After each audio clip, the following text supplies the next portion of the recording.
China is criticizing a new trade initiative between the United States and Taiwan.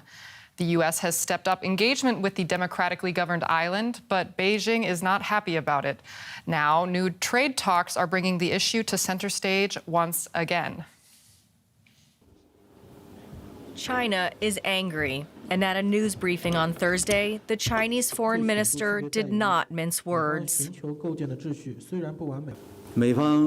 The insistence of the United States on playing the Taiwan card will only bring Sino-U.S. relations to a dangerous place. The United States should abide by the One China principle and the provisions of the 3 Sino-U.S. joint communiques, stop any form of official exchanges between the United States and Taiwan, stop signing agreements of a sovereign connotation and official nature with Taiwanese merchants, and refrain from sending any wrong signals to the separatist forces of Taiwan independence.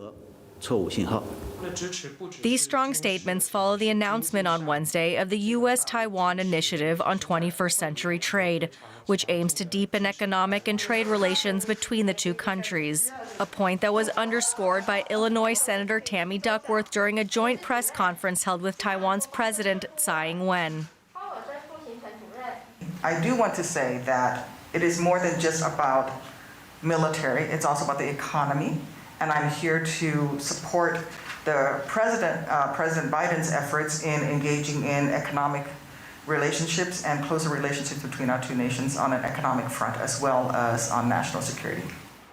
The deal came just days after the Biden administration excluded Taiwan from a broader Asia-focused economic plan designed to counter Beijing's influence in the region. Taiwan has informal but extensive ties with the U.S. It is the U.S.'s 9th largest trading partner and an important hub for making computer chips and other high-end tech components. Both China and Taiwan agree there is value in trading with the U.S. Yet China says Taiwan has no right to conduct foreign relations. On this, Taiwan does not agree. Well, for more, let's go to Jens Korte in New York for the U.S. market's reaction.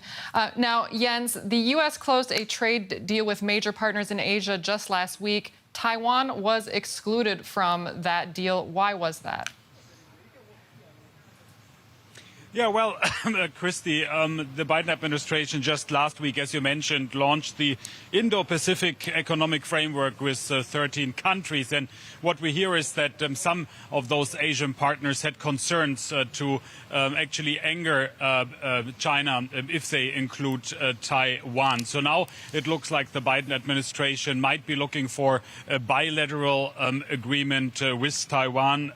I don't know who comes up with those names. So U.S.-Taiwan Initiative on 21st Century Trade. So that's what it's called, and that will be negotiated in the next couple of weeks and maybe months. So we are not talking about a free trade deal, but some bilateral agreement between the United States and Taiwan. Yeah, that's a bit of a tongue twister, that's for sure. Well, let's switch to tech for a second here, Jens. Sheryl Sandberg, the #2 at Meta, formerly Facebook, of course, has announced she's stepping down. What can you tell us about Javier Olivan, her replacement? Yeah, definitely. He is quite opposite to Sheryl Sandberg, who also, by the way, was considered as being the adult in the room when she basically led Facebook together with Mark Zuckerberg. If you look at Sheryl Sandberg, she was a very public figure. She has about 1 million Instagram followers. Javier Olivan, I've read, has about 17 Instagram followers, and the last time he posted on Facebook actually was 4 years ago. So he is a rather private person. He's from Spain. He used to work for Siemens for a little while in Munich, and then he started with Facebook 15 years ago. He was partly in charge of developing the international business with quite some success. When he started 15 years ago, Facebook had about 50 million users, mostly in the United States. Today we are talking about almost 2 billion users, and 90% of those are actually coming from outside the US. All right. Well, obviously, very big shoes to fill there. We know that there were some mixed labor figures out of the U.S. today. Jens, what can you tell us about those?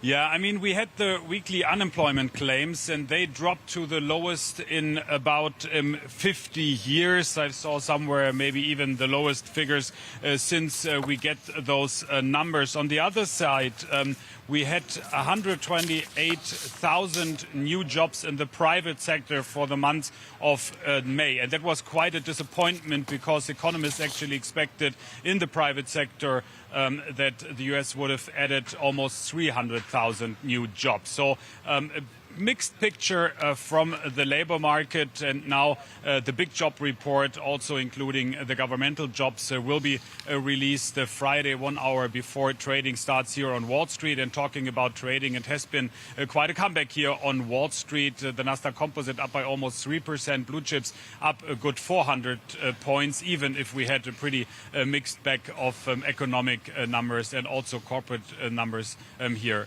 at the New York Stock Exchange. Well, we'll be checking in with you on that tomorrow, of course. Jens Korte, thank you so much.